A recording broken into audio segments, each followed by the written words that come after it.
Ladies and gentlemen, welcome back to the Ground and Pound Podcast quick picks video for UFC Winnipeg. Burns taking on Malott in the main event. And if you're enjoying the content, hit that like and subscribe button, as you know what we're here to do. Rapid fire style breakdown. My confidence of each pick is at the bottom. And let's dive right into the early prelims.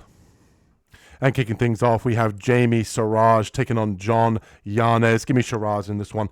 Yanez is a guy that just doesn't have good takedown defense. I think his grappling is zero, and I think that Jamie Siraj should be able to come in here, get the takedowns, and ultimately find a submission. Obviously, very low MMA. Both guys belong on the regional scene, not on this big promotional UFC card. But give me Jamie Siraj here, getting the takedowns, using his grappling, and ultimately getting the submission. And next up, we've got John Sexy Mexi Castaneda taking on Mark Vlogden. I'm going to slightly lean here to Castaneda. Obviously got the UFC experience. Vlogden did not actually win his fight on Dana White's Contender Series, but he did get a contract for showing off his toughness. And obviously we know with Castaneda, he can mix in grappling, and I think his wrestling here will come in handy against Vlogden, who has shown an efficiency when it comes to defending the takedowns. I think on the feet, I give the edge to Vlogden when it comes to the variety of attacks and the power, but I think Castaneda here can use his veteranship UFC experience here, getting the takedowns and ultimately winning the decision. Slight lean here in this one. And next up, we've got Mitch Raposo taking on Aaran Nascimento. Give me Raposo here. I think he can keep this fight on the feet. I think he's the much cleaner boxer. And I think if you look at Nascimento's skill set, he's kind of sub or bust. And if you go back and look at his recent performance against Cody Durden, Cody Durden took that fight on short notice, and he was getting backed up. He was getting beaten in the boxing. And I think Mitch Raposo here has all the skills to be able to keep this one standing or take it to the ground if he wants to. But I think he's the cleaner boxer. In a slight lean here, I'm picking the underdog and Mitch Raposo to get another win here in the UFC. And next up, we've got JJ Aldridge taking on Jamie Lynn Horth. Going to slightly lean to Horth here. UFC, obviously Canadian crowd here. I favor the Canadian here to get this one done. She likes to walk her opponents down, get her up against the fence, beat you up in the clinch. And I could just see Aldridge here just getting kind of woman-handled against a woman like Jamie Lynn Horth. She just comes in, she likes to bully her opponent, and I think that'll score well on the judges' scorecards here. Canadian inside of Canada. I expect the judges to give her the decision. I think this one's going to be an absolute snooze fest. Give me Jamie Lynn Horth in a slight lean. And next up, we've got Melissa Croden here taking on Daria Zelensniakova. Give me Croden, a woman that likes to come in and finish fights. She's big for the weight class. I think she's going to have an advantage here in the grappling. And I think if you look at Daria's previous two losses in her professional MMA career, she's been stopped in both of them. And I could see Croden here mixing in takedowns, using her size in the wrestling. And I think on the feet, she cracks a little bit harder. I think Daria has a little bit more volume, but I think Croden, once she finds the chin or once she mixes in the takedown, she's going to be able to get the finish here. So give me Melissa Croden. I feel confident she should be able to get it done this week. And next up, we've got Tanner Boser taking on Gaham Sarakam. And don't worry, guys, this guy does have arms when it comes to his fights. Just unfortunate PFL graphics. How terrible are they? But give me Tanner Boser here, with or without arms. I don't think it's going to matter. Tanner Boser should be able to get this one done as a slight underdog.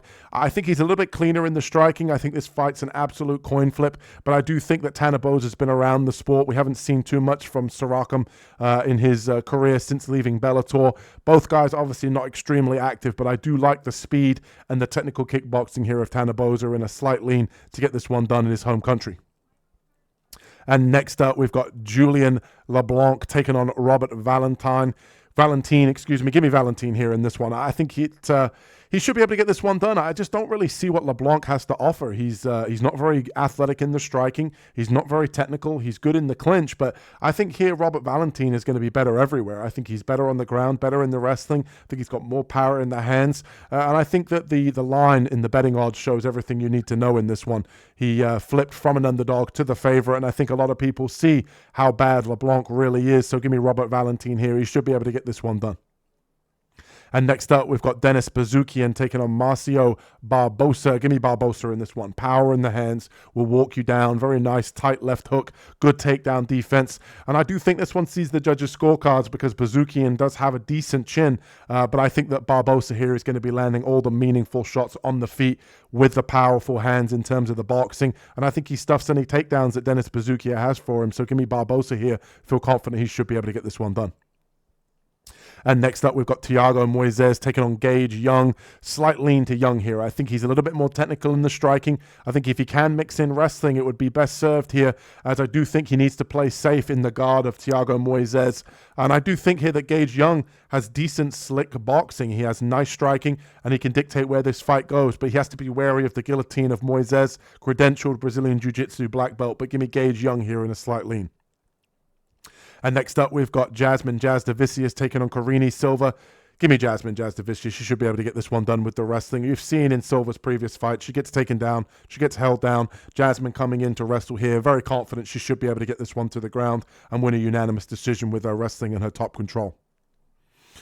And next up, we've got Jai Herbert taking on Madel Nalo, and I'm going to go with Nalo here. I think he's a much slicker, more dynamic striker than Jai Herbert. Both guys getting up there in age, but I think that Nalo has a decent skill set here to be able to kind of snake charm Herbert, get him kind of looking, get him kind of worried about the feints, and catching him on the feet with his dynamic striking. He can mix in some grappling. He has fantastic back takes. Give me Nalo to get this one done here in UFC Canada. And that brings us to the co-main event here. And if you're enjoying the content, hit that like and subscribe button as we talk about Kyler Phillips taking on Charles Air Jourdain. Give me Jourdain here. I don't trust Phillips. Phillips is a guy that he dances around on the outside for the first round. He'll mix in takedowns if he needs to, but he has to be wary of Charles Jourdain's guillotine. And I think as well he'll get tired later on in the fight. You know, second and third round, he can't consistently keep that movement up. Charles has looked good at this weight class since moving to this weight class, and I think he has enough in terms of the striking and the grappling here to be able to pull off the victory in front of his home country. And that brings us to the main event here. And I'm going with the upset here in Gilbert Burns. Mike Malott, I do think he is a decent fighter, but I think that he's fought a very shady level of competition compared to Burns. Burns, in terms of 170 fighting, his level, I think he is decent. I think he's been losing to the best of the best, and I wouldn't be surprised here if Burns has one more go around, is able to beat Mike Malott, who I don't necessarily think is all that. I think Burns can mix in takedowns. I think on the feet he can be a little bit busier. He's got 5-round experience. Give me Gilbert Burns here in a slight lean. I don't trust Mike Malott. And if you're enjoying the content, hit that like and subscribe button, and we'll catch you guys in the next one. Peace.